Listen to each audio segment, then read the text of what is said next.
No Pedrosa, vai pergunta do homem, cadê? O Dieguinho e o próprio Flávio já tenham citado isso. É inevitável a gente relembrar tudo que foi prometido ao torcedor. E aí, por isso, tenho as aspas aqui. Tem uma promessa que eu posso fazer para os torcedores. Essa vai ser a última vez na história que o Vasco vai jogar contra o Flamengo em desvantagem de orçamento. Joshua Under, da 777. O Vasco, no começo do ano, fez uma das maiores janelas da história. Acho que ninguém aqui vai ser contra isso. Fomos criteriosos na aquisição de atletas. Luiz Melo, CEO. Hoje começa uma nova era do Vasco. Teremos de 80% a 90% do elenco pronto em abril. Paulo Brax. O torcedor do Vasco não vai mais sofrer. Abel Braga. Gosto de ter uma equipe agressiva que busca o protagonismo. Fui do dono até o técnico, porque essa ilusão, ou talvez pelo que a gente esteja vendo aqui agora, ela não foi feita só por pessoas externas, e aí não vou entrar nesse mérito. Ela foi feita desde o dono até o próprio técnico. Além disso, o Vasco vai jogar contra o Flamengo na próxima segunda-feira, e como bem lembrou aqui o Dieguinho e o Flávio Dias, os problemas não são rumores, os problemas são reais. O Vasco está devendo jogadores, o Vasco está devendo clubes e o Vasco está desonrando seus compromissos. Quando o torcedor fala que não, quando o Abel fala que o torcedor não vai mais sofrer, isso não é verdade. O Vasco está na zona do rebaixamento e eu também cito aqui até uma aspa que você utilizou sobre não importa como começa ou importa como termina. Das últimas 4 vezes que o Vasco foi rebaixado, nas 4 da história, ela é pior do que as 3 vezes que o Vasco foi rebaixado no início de Campeonato Brasileiro. E, além disso, a gente sabe que o time está longe de ser protagonista e está longe também de apresentar um futebol agressivo. Longe, a gente pode dizer assim, até nas estatísticas, como você citou aqui, em relação a números, mas é só pegar a tabela e olhar. Como é que o Brax, na figura da 777, que você é funcionário da 777, consegue explicar a única coisa em comum que tem entre essas declarações, que elas não se confirmaram e essas promessas não foram cumpridas? Como é que o Brax vai resgatar a confiança do torcedor que hoje é contra o treinador, não entende o que acontece dentro do Vasco, até porque a forma como os clubes se comunicam é muito ruim? Como se resgata a confiança? Qual é a solução do Vasco da Gama para o torcedor? Obrigado. Bom, vamos lá. Pedrosa, eu não posso entrar nas frases que você citou. Salvo a minha. E a minha, eu disse para sua colega e reafirmo,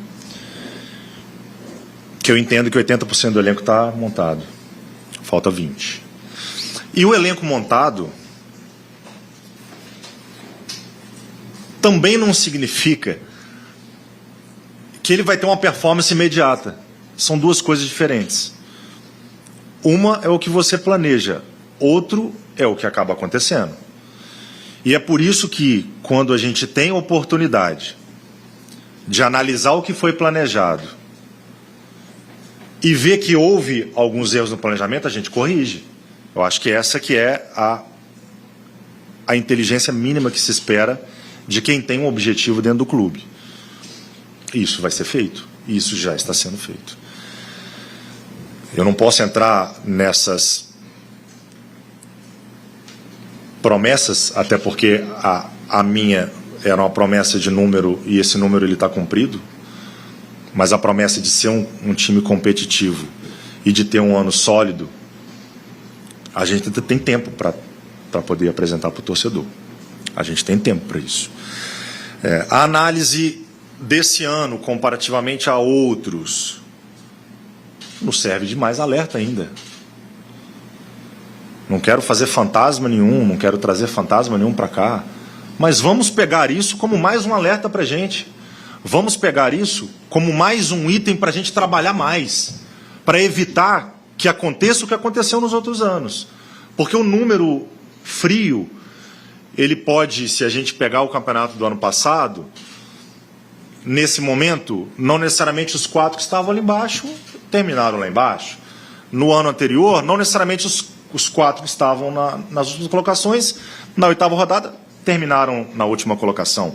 O que a gente vai fazer e o que a gente vai dizer ao torcedor do Vasco é que a gente quer que ele veja um Vasco diferente, colhendo resultados diferentes, colhendo performance diferente, com os jogadores que estão aqui, com mudanças que a gente pode fazer internamente da forma de jogar,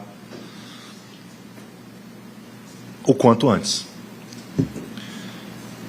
Dependesse só da minha vontade, já estava feito. Se dependesse só da minha caneta ou da minha cabeça, estava feito. Só que é um processo complexo de resgate àquilo que a gente planejou fazer, que a gente até conseguiu, e é ruim falar isso agora, porque hoje em dia, e não estou dizendo que você fez isso, os olhares são mais para o que foi feito ruim, não pelo bom. Mas a gente fez bons jogos no campeonato, nesses 8 jogos. A gente começa o campeonato com um resultado importante. Então a gente tem coisas boas que a gente tem que potencializar. E a gente tem que corrigir o que a gente identificou já de ruim. Os salários dos atletas estão em dia. Tá?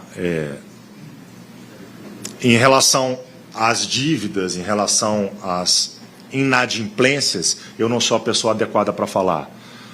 Mas a gente tem hoje um controle aqui interno de elenco, que os salários hoje eles estão em dia. E é uma exigência que foi feita internamente.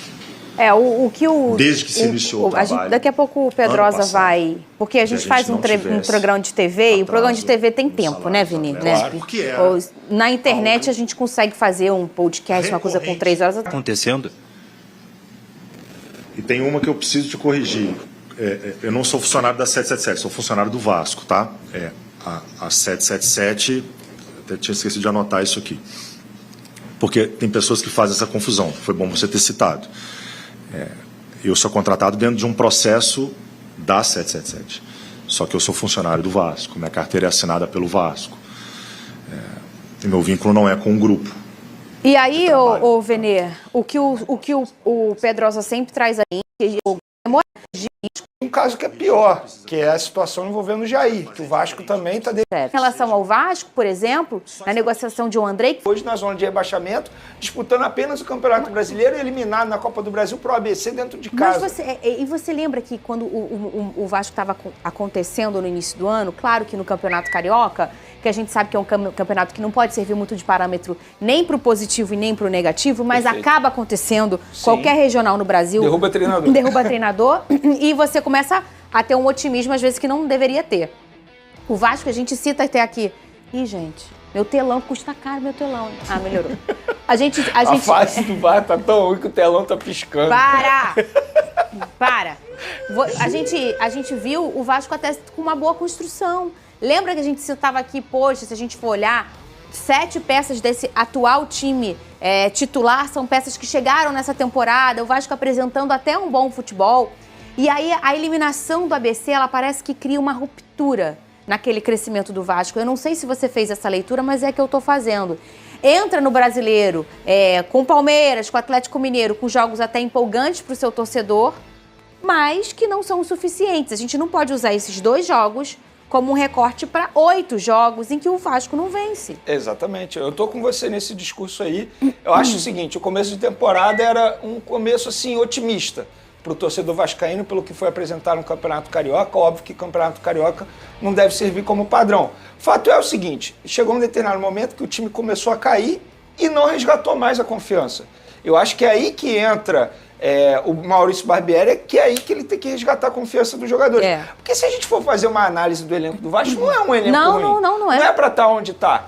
A questão é, o Maurício Barbieri, ele vai conseguir resgatar a confiança? Ele vai conseguir fazer voltar a jogar futebol? Esse é o grande ponto e é isso que o Brax precisa responder. Eu acho que sim. Eu acho que o Maurício Barbieri não tem que ser demitido do Vasco. Eu brinco aqui, deixa o homem trabalhar, mas eu de fato penso assim, tem que deixar trabalhar. Agora, tem que ter uma cobrança do Paulo Brax como diretor em cima da comissão técnica do Barbieri. Agora vamos na nossa enquete e depois, porque assim, o Flamengo está numa situação, difícil, né? Muito. O Fluminense precisa reencontrar. A cada 10 cruzamentos feitos, time do Vasco só acerta 2. Inscreva-se no canal se quiser ficar atento às últimas notícias do Vasco e serão todos os dias colocadas para vocês torcedores aqui em nosso canal.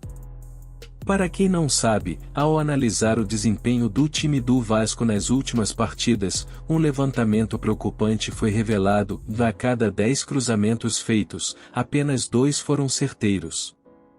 Esse número é alarmante e indica um problema sério na estratégia do time em campo.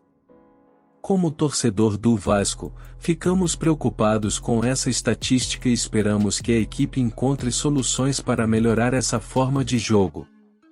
Os cruzamentos são muito usados do futebol nacional em equipes com maior dificuldade em criação de jogadas, no Vasco por exemplo, e podem ser uma arma eficaz para marcar gols.